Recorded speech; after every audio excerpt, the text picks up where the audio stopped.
Good afternoon again, everyone. Thank you for coming to this second symposium of the day.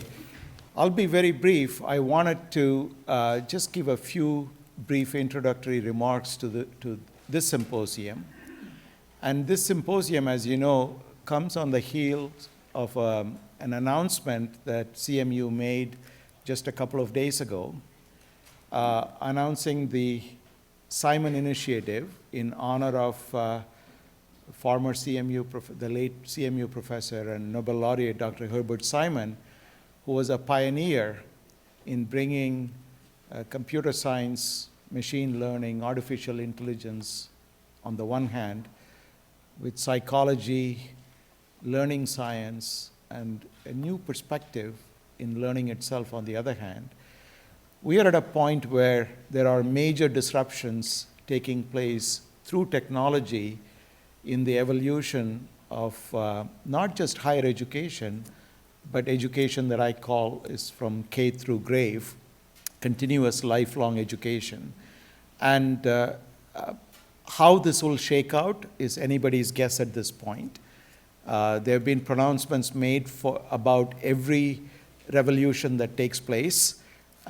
Sometimes those predictions don't turn out to be correct. For example, I was told that when the VHS tape and the Sony Betamax came in, somebody made a comment that this is the end of universities because people can now videotape lectures and watch them on TV anytime one wants. And I think it was Justine who said that at one of the gatherings. No, it was not Justine's statement, but I just want to make sure that she quoted somebody who said this. I'm still trying to get back in our good graces. And so we know how true that statement was. CMU is still here, doing extremely well, but we don't know where it will come out. But we do know that however it reaches the steady state, it'll have transformative effect that we probably cannot anticipate at this point. The second thing is with every intended technology and its use, with every intended use of a new technology, a disruptive technology, there are many, many unintended consequences. And so we don't know today what those unintended consequences may be, but I think it's very important to look at different perspectives. So one of the wonderful things about CMU is that going back to the time of Dr. Simon, but also through the pioneering work of people like John Anderson and his students, people like Ken Kadinger, Rich Shines, people like Amy Burkett, our provost Mark Camlett, who's been engaged in this activity for a long period of time, and Marsha Levitt, and Candace Still before her. We've had a wonderful portfolio of activities at CMU that created a variety of pioneering efforts on campus, from Open Learning Initiative to the Eberly Center to different spin-off activities, the NSF-funded Science of Learning Center, which is a joint center between CMU and the University of Pittsburgh, funded by the National Science Foundation for the last 9 years. And so this rich portfolio of activities, combined with the entrepreneurial spirit of the faculty and students and staff, has created an ecosystem of innovation, not just in the fine arts or technology and science, but also in education. And you see that in the number of spin-off companies that have come into existence over the last many years, and Provost Camlett will talk about some of those successes. And so one of the unique distinguishing features of this rich portfolio of activities at CMU that spans several decades is that while the public focus with using technology for education has largely, at least in the public media, has thus far been focused on taking scalable means in a borderless world to disseminate education as powerfully as possible, we've been able to quietly create a portfolio that will not only look at what goes out in terms of dissemination of education, but what is being absorbed by the learner, the individual, the student, wherever that student may reside. And in fact, the technologies that have been developed through the pioneering work at CMU in linking artificial intelligence and machine learning and other tools that have their origins to a large extent on this campus, they've found their way into our educational practices as well.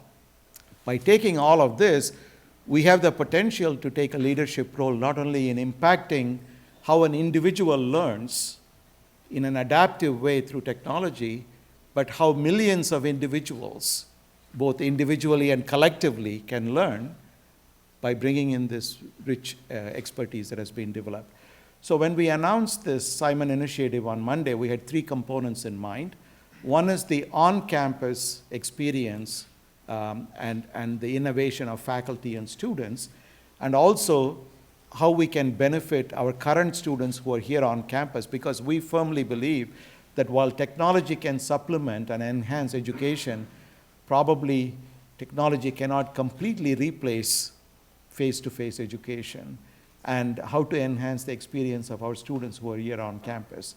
Secondly, how to create a conversation in the global community where leaders and movers and shakers bring together different perspectives from presidents of various university associations, such as Association of American Universities and Association of Public and Land-Grant Universities, which between them involve 62 top research universities on the one hand, and more than 100 or 150 universities on the other hand.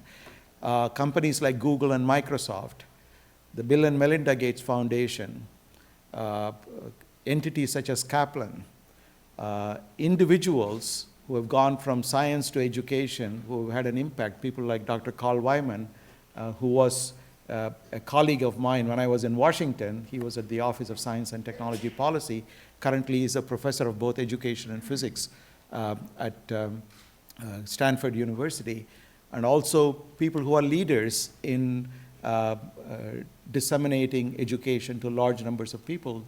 The president of edX and the president of Coursera, these are all members.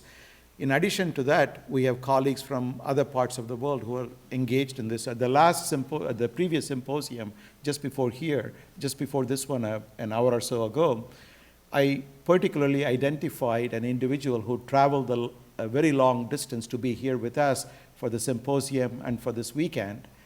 This symposium also has one such person, and that's Dr. Tan Cho Chuan, who's sitting next to Justine. And Dr. Tan is a very distinguished medical doctor. He was the dean of the medical school at the National University of Singapore. He's still a distinguished medical doctor. And I joked to him yesterday, once you are distinguished, you're always distinguished. And he was also at one time the personal physician to the Prime Minister of Singapore. And I've had the enormous good fortune to know him both as a colleague and as a friend for at least a decade, perhaps longer. He's currently the president of the National University of Singapore. He is also the, I forget the exact title, associate or deputy director of ASTAR, Agency for Science, Technology and Research in the Singapore government, which is one of the largest biomedical research enterprises in that part of the world.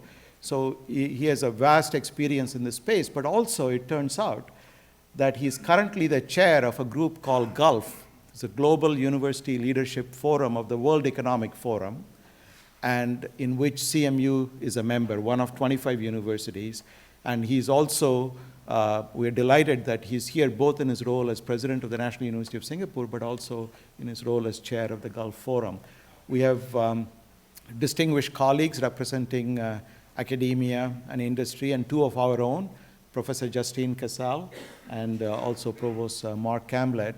And I thank you for coming to this symposium. And I don't want to take any more time. We will hand it over to Justine, who will moderate this symposium and this panel. Thank you.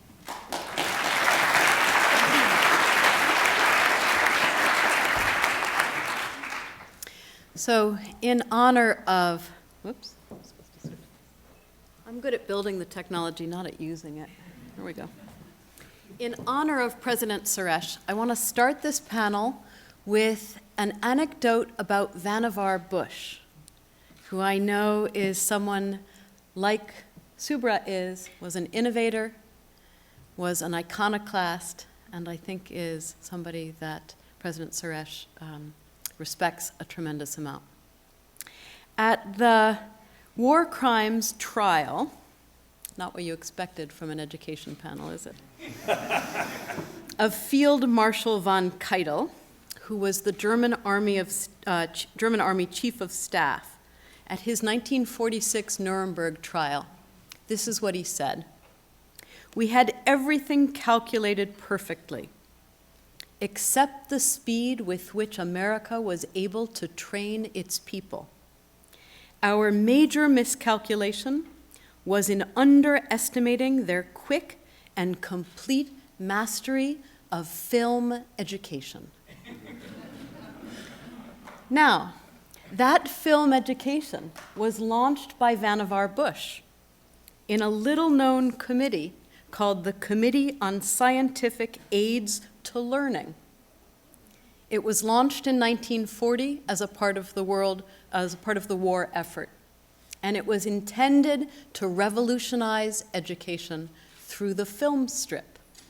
It was a way of training soldiers quickly and completely, and it was very effective. So effective, in fact, that it continued through the 1960s, and in 1962, the Singer Sewing Machine Company started a brand new division to build more effective film projectors. Now, it was effective, but I bring it up because while it was, in fact, a revolution in education in its time, it is completely unknown to most people in the world today. Its effects were local and perhaps slightly overestimated. And so when we think about the current revolution in education, I'd like us to wonder, what do we need to know to potentiate the effects of the current revolution for good and for the future? When we think about the new technologies that are so revolutionary, are they going to give rise to thriving companies? Or, as with Singer, are they going to sink the fortunes of executives around the country and around the world? So, the topic of today's panel is new paradigms of teaching and learning, but we're going to keep in mind the lessons of the past.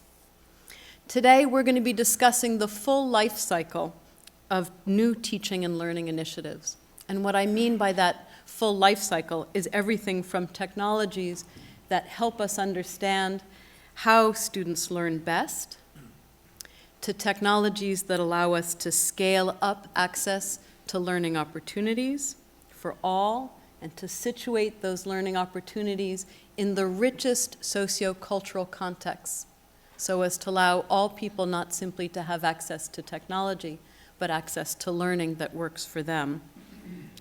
To the tools that allow all educational institutions, from prestigious four-year research universities to those institutions that welcome so many learners in the United States, the community colleges, for example, to welcome learners and give them an enriched online education and also an enriched residential education.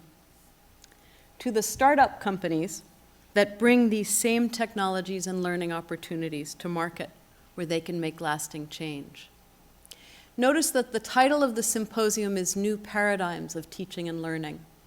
And we use the word paradigm to indicate our recognition that perturbations affect the whole system, that we're in the midst of a systemic shift with ramifications for the entire teaching and learning ecosystem.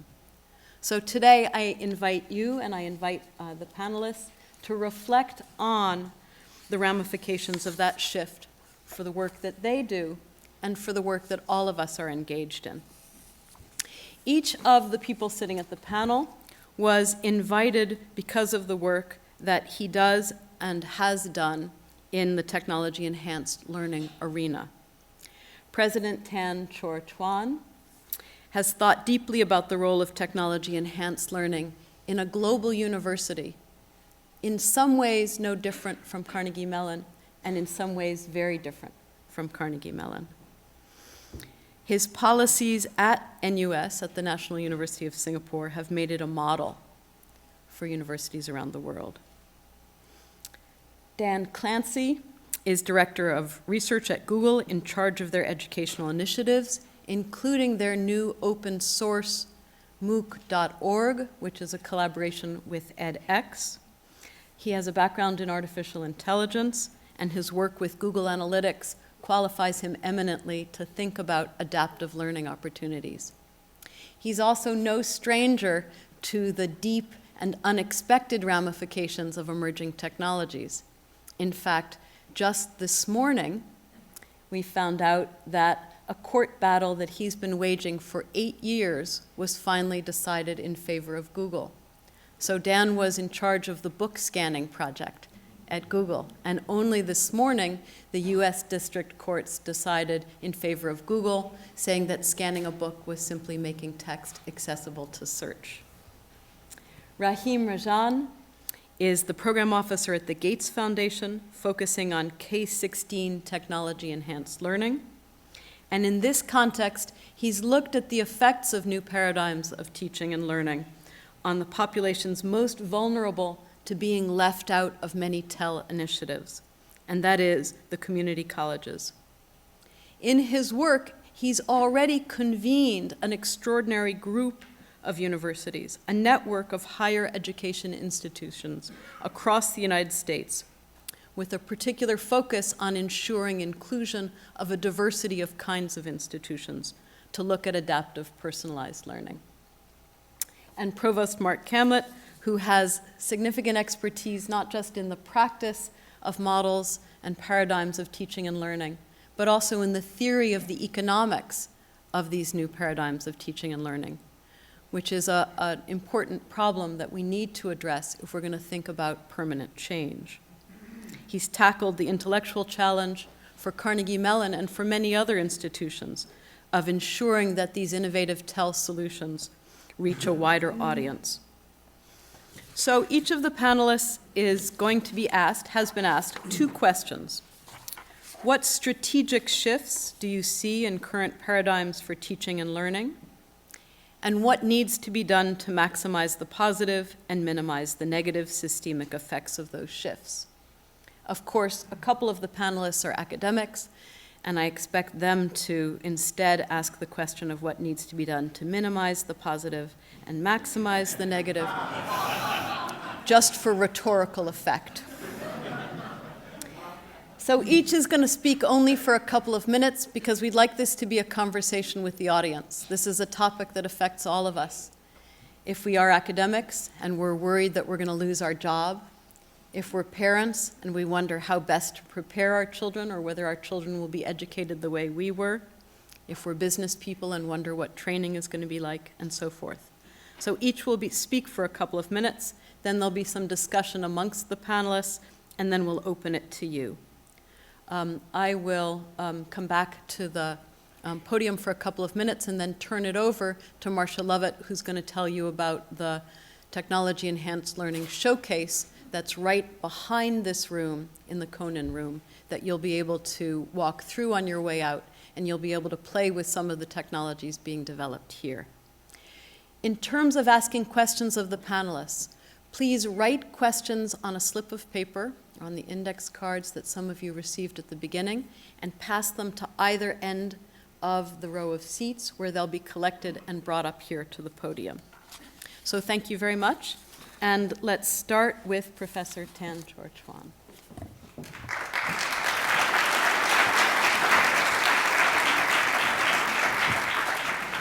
Thank you, Justine. If I look a bit nervous, it's because Justine is just turning on this stopwatch counting down on my 7 minutes. But I do want to take a couple of seconds to say how delighted I am to be here to celebrate the inauguration with you of the new president, Siva Suresh, and to say how visionary and timely his Simon initiative is. Well, like President Suresh, I do believe that the use of technology to enhance learning will grow in degree, extent, and impact And if you need anything convincing, I want to just share with you briefly a couple of images from a trek I did in Bhutan 3 years ago. This is a very remote area, 5 days walking from the nearest town. Most of it is above 14,000 feet.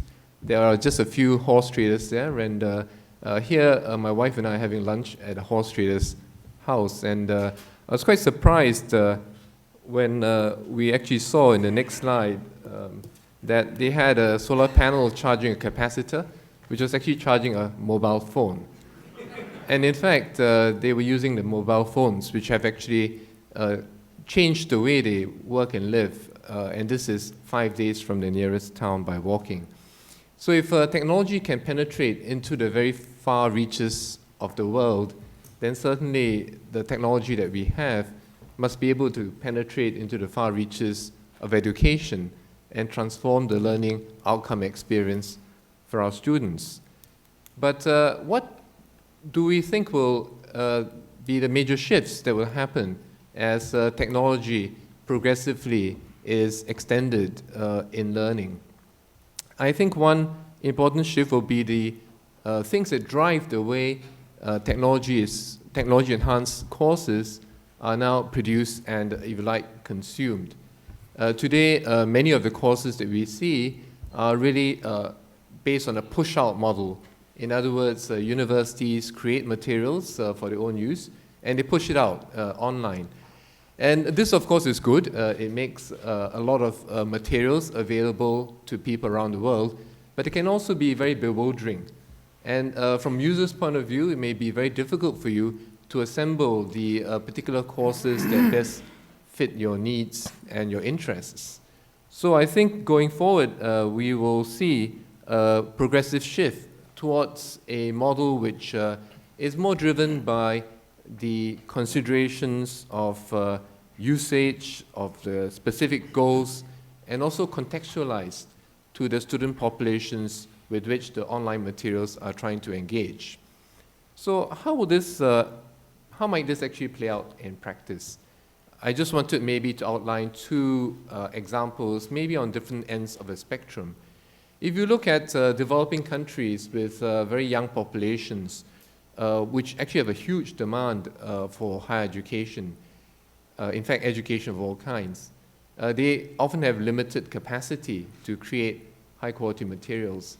So in this regard, the MOOCs and other forms of online materials being produced by very sophisticated universities in well-resourced countries, they do provide access to the best teachers and the best materials for these unmet needs in the developing world. But the question is, what is best materials? It has to be contextualized. And it's completely likely that many of the materials that are being created are over-engineered relative to the needs of the places where they're consumed. And therefore, I think in the future, we'll have to see a great deal more customization, modification of the materials so that they are more related to the basic level of education in the places they're being consumed, and as well as made much more relevant to the needs of the economy and societies of the people that are actually making use of this education in order to do much more practical things. At the other end, we have well-resourced research in universities such as CMU and others in the US and around the world, where the priorities are likely to be very different. And President Suresh has spoken about how you want to take in some of the lessons that are being understood in order to improve learning outcomes in our own universities. So in the particular case of NUS, we have a specific focus on courses where class sizes are large, and these are the kind of foundation courses which are required, or courses where we don't cap enrollments, which are very popular, like economics or psychology, where the class sizes can be quite large. And the question there is how do we actually improve the learning outcomes for these students? We therefore make use of interactive online types of courses in order to personalize the learning of foundational information for the students, the large numbers of students involved, and make use of the face-to-face time to help them develop the academic scaffolding necessary for them to better understand that subject area so that they can categorize, place, and connect new types of knowledge. And finally, of course, critical thinking in terms of argumentation, conversation, and experimentation. I'll just make one final point, and that is that online learning can also provide a couple of very important ways by which we can connect diverse audiences of students from across the world around topics that will help them to gain much better cross-disciplinary and cross-cultural understanding of issues. So if NUS and CMU, for example, co-created a course on pandemics, we actually can have a great deal of learning, peer learning amongst the students on the different aspects of pandemics, including the ethical issues surrounding public health control. And finally, and this is really looking at Justine's own work, with 6 seconds more to go, I think, that I think there'll have to be a lot more focus on the issue of student motivation. And it's quite likely that we're not going to have a one-size-fits-all situation. And it'll be very important for us to understand whether or not there are cultural determinants of the way students can be motivated to learn. So if you compare, say, the more liberal educational tradition in the US versus, say, the Confucian learning tradition prevalent in many parts of Asia, how would we motivate students to learn better in those environments? This is particularly interesting, finally, as education becomes massified and we have much larger numbers of students with a much broader range of abilities and interests and motivation to deal with. So with that, I'll just end here. Thank you.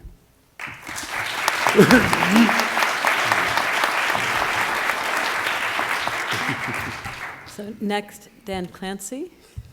Once again, thank you for being here. It's an honor to be here. It's really enjoyable, so I appreciate it. And I want to start by asking a question. How many of you think back wistfully to the days of network television where you had 4 channels and you had to organize your day around when you would, go to see something? So shockingly, I don't see a lot of hands going up, okay? So now I'm going to use that as an analogy of a transformation, okay?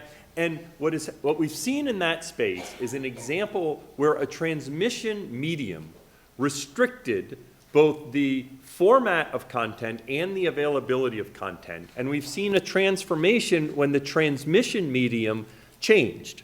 So we went from broadcast to cable, and it's shockingly every creative show was either 30 minutes, 60 minutes, or 2 hours, okay? And there just seemed to be something about those lengths that people liked. Okay, and of course the internet came along and YouTube came along, and suddenly we realized that there were things that were interesting that are 5 minutes or 20 minutes or 30 minutes or all sorts of durations, and you should be able to get it anywhere, and that all sorts of people could creatively express themselves through video. Okay, so now I'm going to talk about education, okay, because education in some ways bears some of the similar characteristics, okay? That in fact you have this transmission medium, which now I will call as a university, okay? And shockingly, introductory algebra, physics, political science, they all take 4 months to take. Isn't that amazing how all these things take the same amount of time? Of course, what it created was a hugely efficient system for accomplishing this goal of transmission, understanding, learning, and all the other things that you do in a world of 100 years ago. It's a great idea. Let's have everyone stop their life for 4 years, all come together in one place and learn. And why? Well, that was very efficient back then, okay? But it's true that back then, often people would go learn, and they would think that was when their learning ended, and then they would go to work. And it may have been true that 30 years ago or 50 years ago that many of the skills you learned when you were 22 were many of the same things you needed when you were 62. But we all know that that is not the case today, and that everyone has gone on and on about how things continually change. So I'm going to start by saying that education is broken. And by that, I don't mean that I'm thinking back wistfully to 20 years ago where it worked perfectly, back when Leave It to Beaver was around and everything was perfect. Fundamentally, it's always been broken in that it did not reach the audience and the demand that actually existed, but it was the best we could do at the time. Okay, and I believe, much like with the internet, in countless industries, I use television as an example, but I could give you 25 examples where industries were changed by the internet because of the transmission medium changes and the ability to expand and reach an audience that previously wasn't reached. So in that sense, I think it's broken, and I think it needs to be transformed, but it's not because anything that's been happening is bad. It's because now we can reach an audience that previously the experiences had not been available to. Now, I'm not a big advocate of saying, and it's all just going to be online, and why does anyone need to be next to each other, and all that. I don't think that's the case. I think lots of knowledgeable people has expressed why that is not the case. I think existing four-year institutions will survive. But I do think that when we look forward 20 years from now, the landscape will be radically different. So as has been alluded a few times, there have been revolutions over and over again. Actually, there's a quote, I was trying to find it, back when that Thomas Edison made about the radio revolutionizing education. And so what's different? I think the biggest difference is social.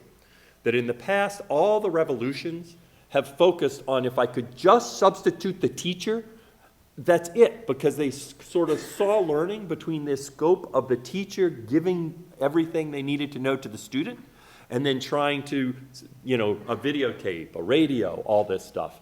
And of course, learning is inherently social, and there's tons of research showing that, and they completely missed the fact that while I'm sitting here learning, there were 29 people next to me in class.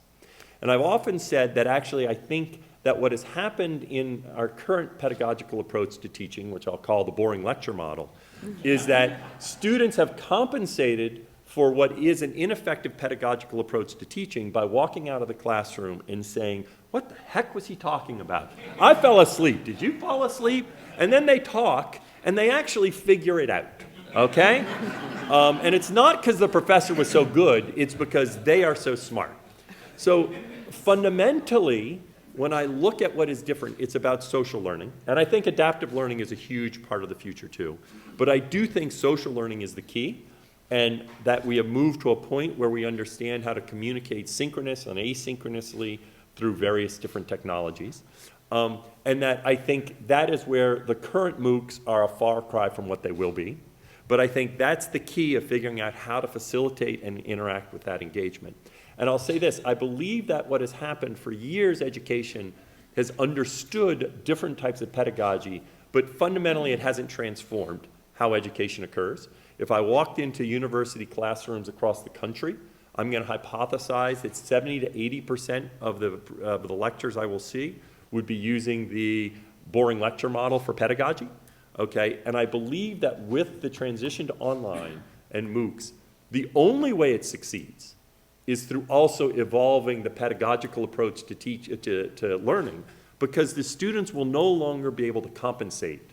And a boring lecture model to a boring video model isn't going to revolutionize the world, okay? But I do believe that the online interaction will. And so with this to close, I want to throw out sort of if you will, a challenge to CMU, because as I like to think about what if suddenly all the universities were gone, and I could construct what a university of the future should look like 20 years from now, what might I do? Well, I probably would not have all these isolated pockets of institutions all operating differently with the different faculty forums and groups and all kind of in a distributed fashion. I would very much be thinking of a hybrid model, but I would probably have one organization or multiple organizations that had many satellites, so that when I'm taking an introductory physics class, there may be people all over the country or all over the world in my community, but then there also may be an in-person component when I interact and engage face-to-face. So I might have a satellite here, a satellite here, a satellite there, but I wouldn't have them as different organizations. They might all have their own football teams, okay, and they can argue about that, but nobody sits and says, I'm at Duke for chemistry, okay? It doesn't happen. So CMU, I think, is in a unique position because if you look at the expertise in computer science, in learning science, in human-computer interaction, coupled with its remote campuses that it's been a pioneer in, I can think of few institutions that can start thinking of what the university of the future should look like and very aggressively going after a moonshot. Because I think ultimately that's how these revolutions occur. It's not through incremental progress, and I think Google has given us wonderful examples of that. It's by taking a very ambitious idea and then trying to accomplish it. Thank you very much.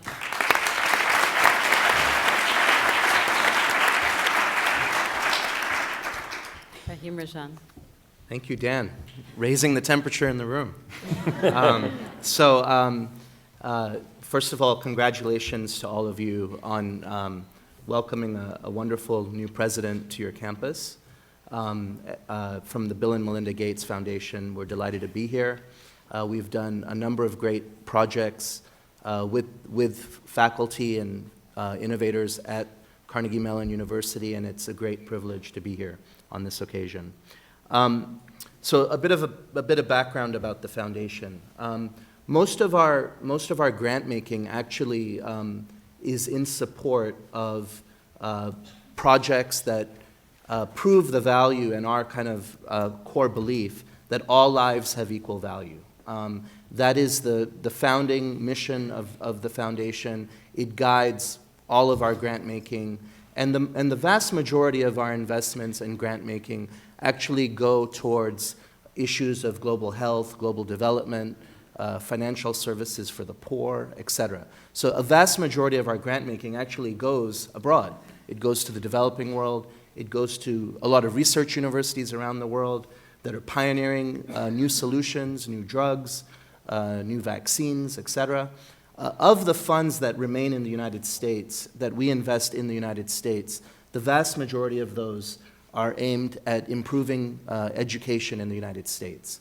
And the reason for that is very simple, because when you think about what really catalyzes dreams, what catalyzes human potential, it is knowledge, it is education. And the data has become very clear to us, very clear to most of you, because you work in universities, that one of the most important predictors of outcomes, economic outcomes, other outcomes in America is actually the education of your mother, the attainment of your mother. And so, our foundation is very much focused on improving education outcomes in the United States, both in K-12 and in higher education.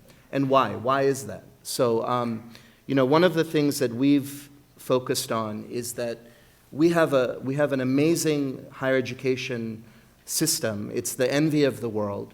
But if you actually were to step back and look at the actual performance of our higher education system, you might be shocked by some of the results. So, for example, of the students that enter higher education, particularly those that go into four-year colleges, only 60% ever graduate with a degree after 6 years. If you were to look at that data and examine it by students of different socioeconomic backgrounds, let's look at low-income learners, for example. And you'd be shocked to find out that of low-income learners that enter four-year public institutions, only 3 of 10 actually complete and finish and get a baccalaureate degree. And when you look at the performance of two-year colleges, technical community colleges, especially for low-income learners, it's even worse. It's basically 25% complete. So the statistics are actually disturbing, to say the least. And given the factor of education in determining outcomes, opportunity, economic opportunities, labor outcomes, et cetera, it's more urgent than ever that students can actually succeed in higher education. So that's our mission. Our mission is actually trying to build and nurture a post-secondary system in the United States that is a launch pad for people of all different kind of socioeconomic backgrounds. And that is going to require a significant amount of work. It's going to require innovation. It's going to require trying new things. It's going to require testing some of the sacred cows that we've held sacred. And we believe that the role of the foundation is to enable that kind of experimentation. So some of the pressures that were alluded to around strategic shifts and current paradigms in teaching and learning, I think one of the pressures is exactly that. Higher education is in the public consciousness, whether it's performance, whether it's cost. Student debt now is the second largest consumer debt after home mortgages. I think the Pell Grant disbursement doubled in 7 years in the last decade. So there's enormous kind of focus on cost, on degree attainment. The second thing, though, is that the student demographic going into higher education is fundamentally changing, right?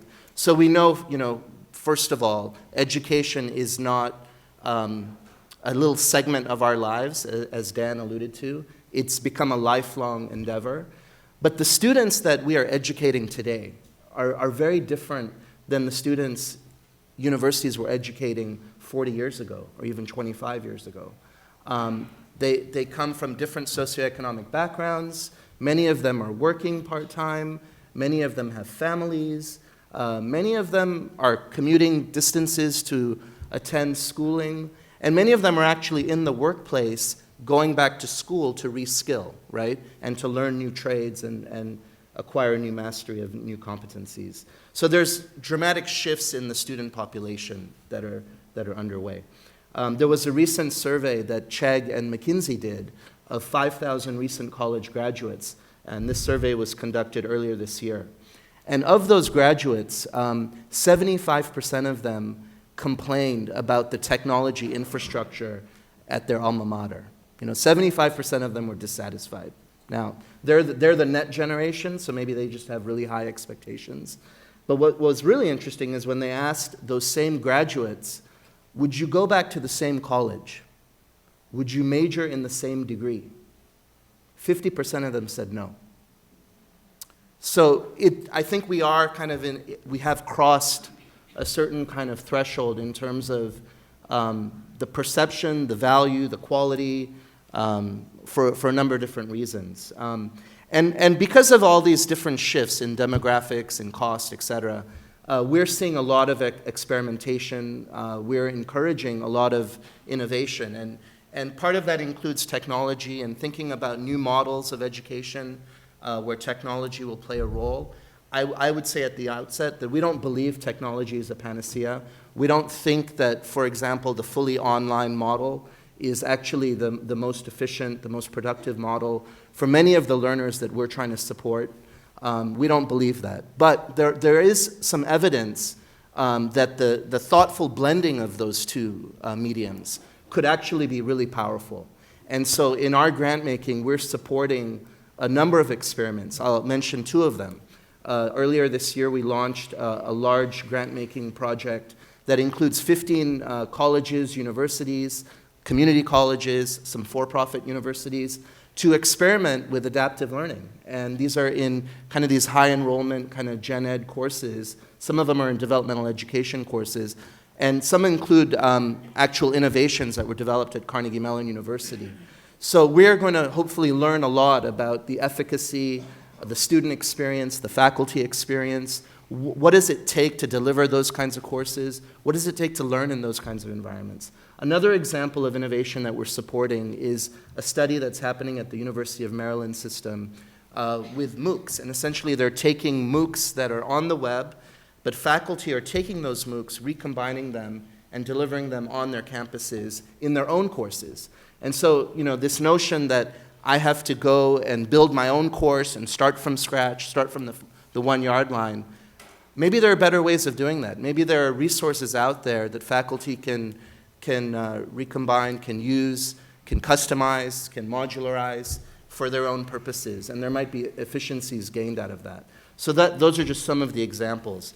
In terms of some of the recommendations for maximizing the positive and minimizing the negative, hopefully this will come out in some of the dialogue and the conversation.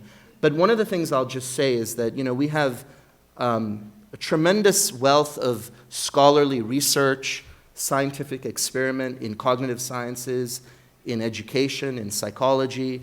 That knowledge, that research ought to be better leveraged in the solution development. And so that's something that we are really actively trying to encourage. And I think the Simon Initiative, I think the Global Council that was announced, I think these are also complementary efforts to try and ensure that, again, that the innovation, the new kind of technologies that are being developed, that they build on the shoulders of that great research.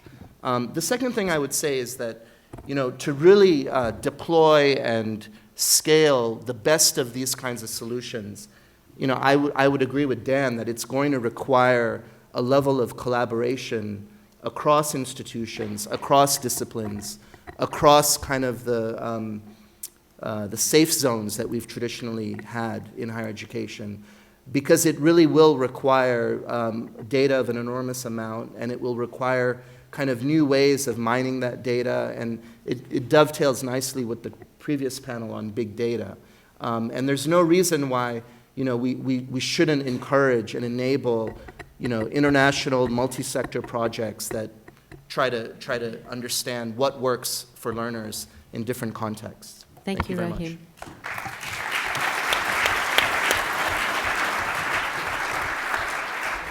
So, Provost Mark Camlett. Thanks, Justine.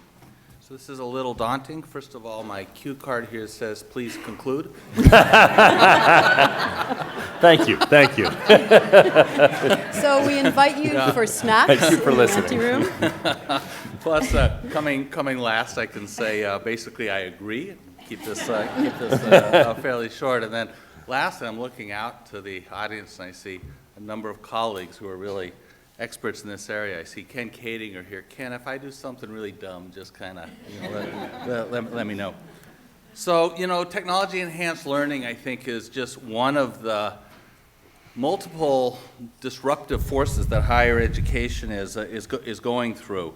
There's a couple others. There's something that what economists call Baumol's disease, which is the fact that in terms of economic productivity, there hasn't been anything in higher education that comes close to what's taking place almost every other sector of our economic system, and it leads to tuitions inevitably going up higher than the inflation rate. It leads to the kind of debt levels that are unsustainable that Rahim, that you mentioned. There's been a huge transformation in the last 10, 15 years in the support or lack of support that the public is giving through states and state legislatures, and that's transforming public institutions in many ways. And there's an awfully discouraging set of prospects that the research universities like Carnegie Mellon face, given what's likely to happen in terms of federal spending for basic research, which is, of course, one of our core businesses. So I think that this panel and this topic is part of a larger set of issues that concern the future of higher education, and I think it would be useful when we get even a larger opportunity to think about how this fits in with these other forces. So I can't really address anything meaningful in the period of time on that whole set of things. I'm going to just focus on a little sliver and try to speculate on what I think is going to take place here at CMU, make this a more locally focused discussion, in terms of how we're going to structure ourselves for technology-enhanced learning. And I'm going to start with some things that I think are going to be true, or I think are the case. I think that a key emphasis for us is going to be not only or even primarily how information is transmitted, but how it is learned and how it is absorbed. We know from lots of work that static lectures are often not the best way to go, be they live or broadcast. This is what Dan called the boring lecture model, but there's a lot of work that shows even non-boring lectures tend to be, even great lectures tend to be not the best medium for learning lots of things. And we know that active learning and that learning by doing are very important components of being effective. We know that different students learn differently, and that learning has to be adaptive and it has to be individualized in order to be effective. And we know that motivation and culture and background, as you were saying, are among the key factors that have to be addressed for pedagogy to be effective. I think that we do and will continue to put an awful heavy focus, fundamental emphasis on empirical data and the scientific analysis of what works, when, and how. I think we're awfully committed to that approach. We know that there's really no rationale for a teacher to come into a classroom and not know in advance the things that every student has already mastered or has gotten the hang of, and things that each of them is missing and in different ways. That is something that is easily obtainable, but our whole structure is not set in that fashion. So there's a lot that I see going forward that's very adaptive, that's very individualized, but that does not mean that it can't be scaled. It can be, and I think that it's in the scaling of these kind of mass customization, these individualized approaches that can be scaled, taking advantage of artificial intelligence and what the sciences of learning point to the best way, most effective way for people to learn. And that it's in that way that the impacts of technology-enhanced learning are going to be most extraordinary. I think that in the long run, what we seek to do at Carnegie Mellon is not only to affect Carnegie Mellon students, but through our technology development and its application to impact learning throughout the U.S., throughout the world, in higher ed, in K through 12, maybe in workforce development. It was mentioned to try to have a moonshot, and I think that's our moonshot in terms of this field. And lastly, I want to emphasize, because there can be a leap that I think is inaccurate, that well, this is where it's all going to go. And I think that for us, certainly as Carnegie Mellon, that we view what technology-enhanced learning can do as being very complementary with the critical importance of the residential experience. There are so many things at an institution like CMU and like our peers that faculty and only faculty can do with and for students. First-year seminars, senior capstone experiences, undergraduate research, mentoring, advising, and so forth. And that if done right, there's a path in which technology-enhanced learning helps free up critical faculty resources to make these central aspects of the residential experience stronger and more important, not less so, going forward. And we also know that there's so many key things to a college education, again, from our perspective at CMU, that students can get only by deep interactions with their fellow students, the kind of social learning that Dan, that you've mentioned, for group interactions, for communication, for the leadership skills that are key to what we're trying to accomplish. And to do this right, it takes a village, or more properly, it takes an entire campus. And I've got no time left, but I will show my second slide, which is, oh, not so much will I show the second slide. In any event, the second slide just highlights what we call the Simon Initiative, which are all the different strengths we have in different pockets of CMU that relate to this domain. And we think that by putting them together and having them inform one another, that the strength of what we can contribute to this area is going to manifest itself. Thanks to everybody.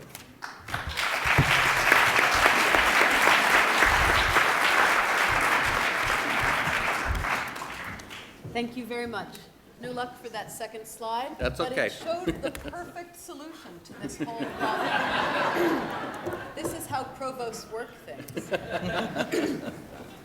So before we turn it over to audience questions, it's striking how so many of you have spoken about what's broken and what needs to be fixed, and how the lecture model is boring, and how while you don't want to get rid of faculty, faculty are doing a pretty bad job at doing what they're doing today.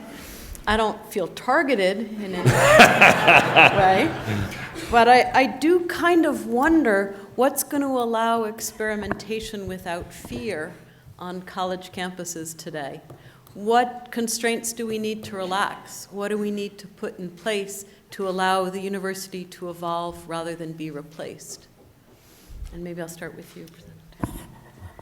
Well, I think what motivates a lot of faculty is really helping the students learn better. And I think that has to be put right up front, that the changes that we're making are not driven by economics, they're not driven by fads, they're driven by a genuine desire to improve learning outcomes.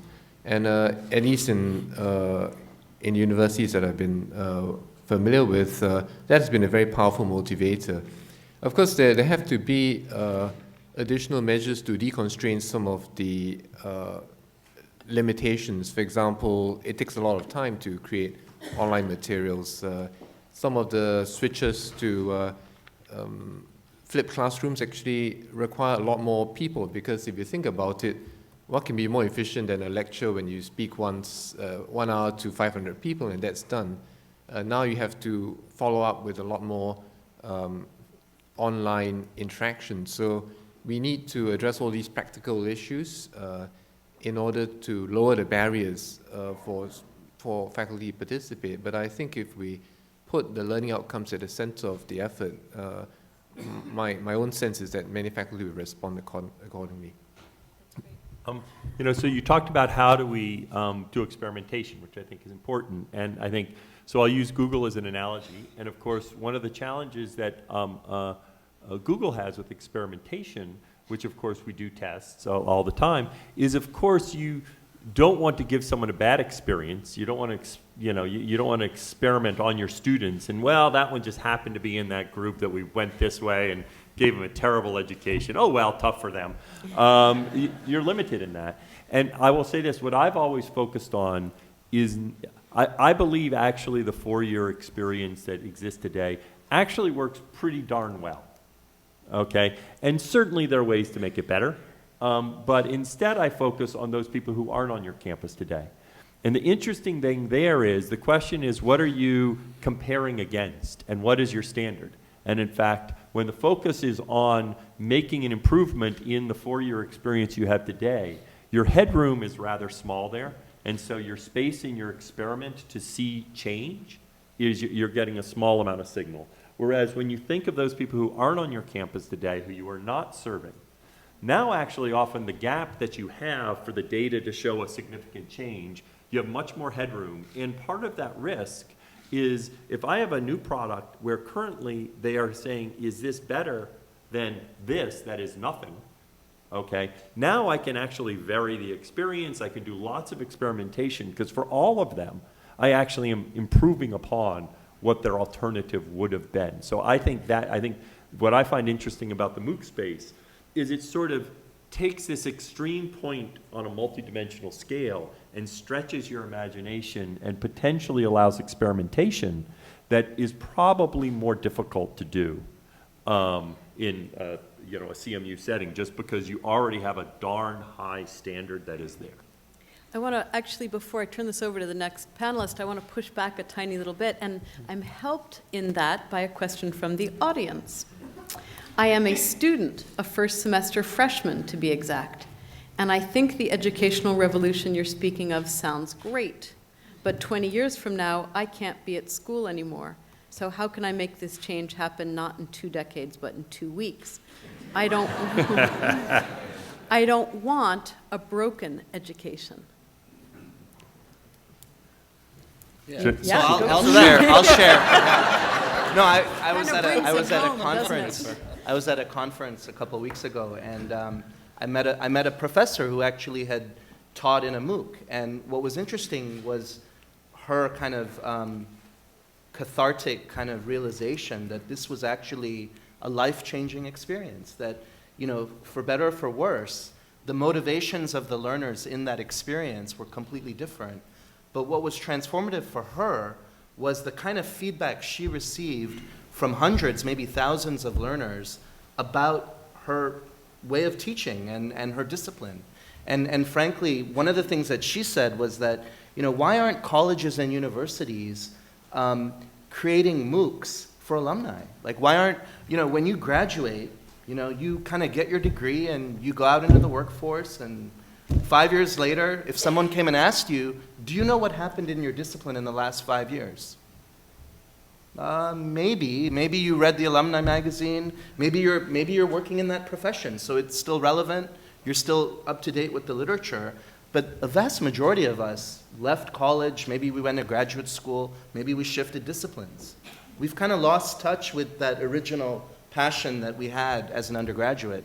So maybe there are opportunities to extend learning beyond just the walls of the campus or the you know, and creatively think of those in new ways, you know, how to deliver learning in new ways that extend beyond just on campus. And I'll say this, as you know, I use the term broken to generate debate, and I think it's very useful. My statement was about the ecosystem.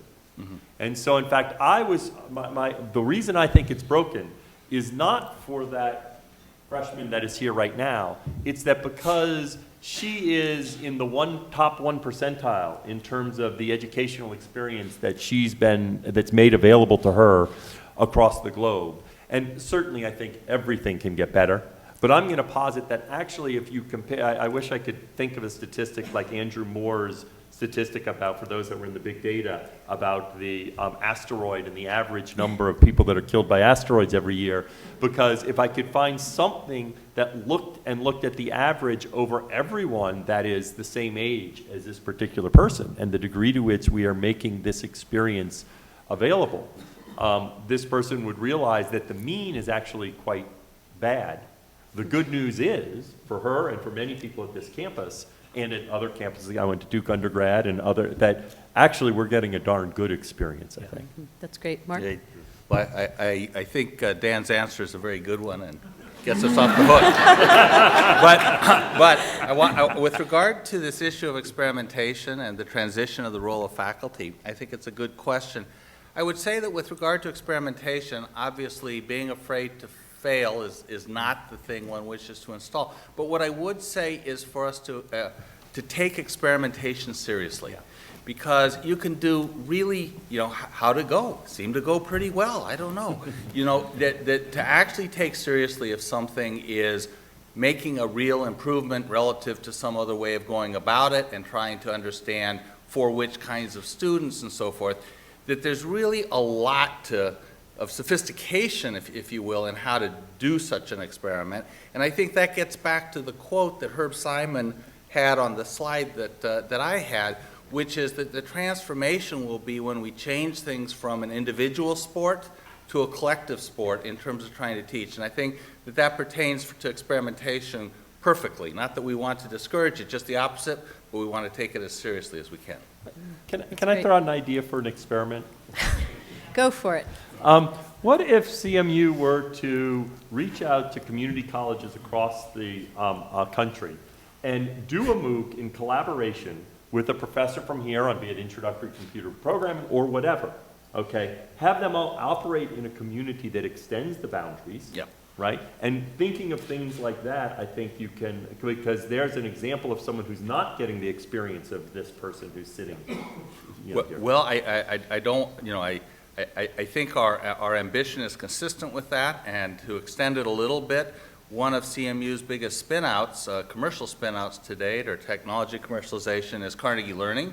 Carnegie Learning has done that. It's in community colleges, but it's also in middle schools. It has several 100,000 students at any given time. It's in 9% of public school districts. And so I think that it is exactly the kind of thing we aspire to do. That's great. Perhaps I can just add a slightly contrarian view, and that is that I think it's very important to bring experimentation out to a large group of very diverse institutions. But there are differing needs out there, and therefore one might want to avoid having a kind of a homogenization of the entire higher education landscape. For example, employability is going to be a big issue, and the sort of community colleges that are highly linked to industries, vocational training might actually end up with better employability kind of records than those in the middle. So I guess my suggestion is that we should push out the elements of things that we think work well, and then have some customization relative to the needs and missions of different universities, so that you have a augmented and diversified educational system that can then meet the needs of many individuals and the very complex economic landscape as it develops. I want to follow up on what you just said about avoiding homogenization with another question from the audience. And this person asks, how can Dan's vision of global, monolithic, and consistent structure be reconciled with George Huan's recognition of the need to respect and utilize cultural values and practices around learning? And there's a wonderful postscript, can my football team really play with your soccer team? Well, I mean, I would say, you know, just at the onset that it's easy for us to get stuck in these binary kind of oppositional frames. And I actually don't think often that that's constructive. I actually think that the ways universities and colleges will evolve, they will evolve. I think they will evolve, but the way in which they will evolve there'll be multiplicitous ways in which they evolve, and the way in which they integrate technology, the way in which they blend the courses that they deliver on campus, the way in which they serve learners who have different kinds of needs. It's going to happen. The question is how. And I don't think there's one model yet. You know, I don't think that, I think it's really early. I think that there's still a lot of imagination and creativity that we can deploy to solving this. And I think at the end of the day, there isn't going to be an infinite number of variants of how to do this, but there aren't going to be 3 or 4 either. I think there will be, you know, 2-3 dozen ways of doing this right for different segments of higher education. And I think those are the models that will achieve sustainability and growth and success. And I'll say this, that, you know, I think I agree 1,000% that the idea that, in fact, this is one of the threats. As you think of what happens online, often you get consolidation around one dominant player, 2 dominance player. And I think the absolute worst thing for education would be if there were 1 or 2 dominant players. And so that extreme is, I think, very negative. That doesn't necessarily mean there need to be 10,000 or however many.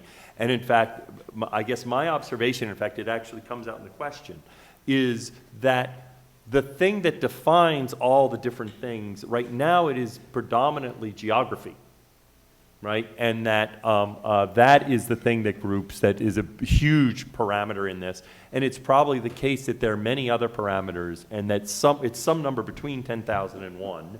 And, you know, it's hundreds, it's 1,000, I don't know. Yeah.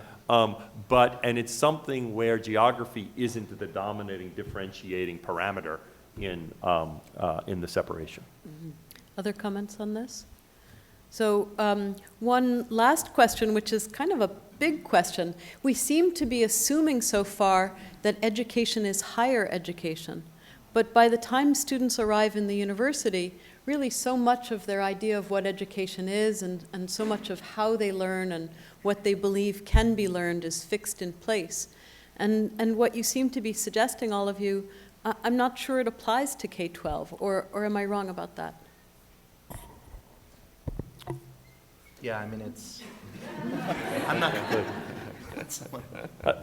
I would disagree with the premise. I think we have found out that the same things that students struggle with in college physics are not that different than what K through 12 students struggle with when they're trying to learn algebra or trying to learn pre-algebra and so forth. I think the basic principles of the sciences of learning extend pretty broadly. On the other hand, that's a very different issue than the fact that we have the kinds of statistics that you refer to, and kids coming from backgrounds and going through pathways that provide extremely bad preparation for them for not only for higher education, but just trying to get onto a knowledge highway for good careers and lives.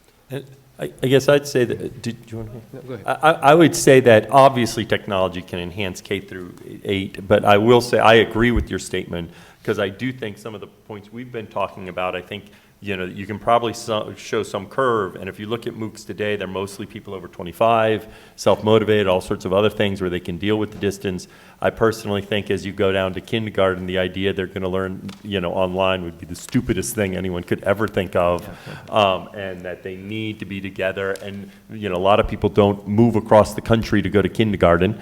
And so now I think as you get to 10th, 11th, 12th grade, I do think you have accessibility issues of a kid living in Nebraska who, in a rural area and wants to take AP computer science and can't. So I think you see high school as this interesting transition point, but I think it's very different when you think of K through 8.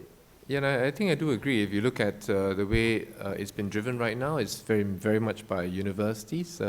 But you actually need a corresponding effort at the K to 12, because particularly in countries where there is unmet need even at those areas, then this focus on university education will actually create an imbalance that really you don't have the educational levels, the basic educational levels, to take full advantage of the things that are coming available at university level, and therefore I think you would need some corresponding large effort at a pre-university level. Great. Well, that was kind of a leading question, because we have an opportunity, we're lucky in this particular session to have an opportunity to continue the conversation in front of, around, and concerning a series of extraordinary demonstrations of work being done by faculty and students here at Carnegie Mellon. And Marcia Lovett is going to tell you about those. Some of those concern higher education, but not all of them do. Good afternoon, everyone, and thanks to our outstanding panelists. Now that they have shared their perspectives and stimulated your thinking about new paradigms of teaching and learning, I'm delighted to invite you to the hands-on portion of our inauguration events, that is the CMU Faculty Showcase. These are exciting times to be in higher education. Clearly, there's a lot of activity in the area of technology-enhanced learning, and as the Simon Initiative indicates, CMU is on the cutting edge and well-positioned to accelerate the use of learning science and technology to improve student learning. Exemplifying the Simon Initiative, today's showcase presents a cross-section of the innovations that Carnegie Mellon faculty have been developing in their research and in their education to improve student engagement, motivation, and ultimately learning gains. So this is your chance to interact with people who are creating the future of technology-enhanced learning. They're building interactive educational resources being used here at CMU's campus and around the world, and they're building the educational technologies that help others build more effective tools for learning. But what I think really distinguishes all of these projects and the more broad work we have going on at Carnegie Mellon in technology-enhanced learning is 4 principles that we pay a lot of attention to here at Carnegie Mellon. The first is being focused on the learner, just as the Herb Simon quote that we've seen indicates. We focus on centering our work on the learner and learner outcomes. Also, targeting a need. One more. Targeting the need to the learner and not just using technology for technology's sake. Thirdly, basing our work on the research, the learning sciences research, and we're very lucky here at Carnegie Mellon to have a community in the Pittsburgh area of learning science research. And finally, having our work be informed by data for ongoing iterative improvement. These are principles that we espouse at the Eberly Center, where I work, in our work in collaboration with Carnegie Mellon faculty and students. And I would argue these are the hallmarks of quality for technology-enhanced learning. So I urge you to be on the lookout for them. I know you'll find them back there, and be on the lookout for them as we proceed. So enjoy the showcase. Just go up these stairs to the back, as Justine indicated, and have a great time. Thank you. Thank you.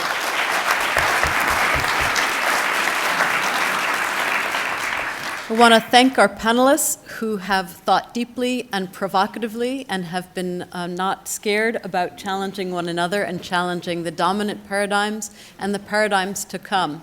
They really have exemplified Herb Simon's statement that the best kind of teaching and learning is moving it from a solo sport to a group sport. So thanks for being good sports and for being a good group, and thank you all.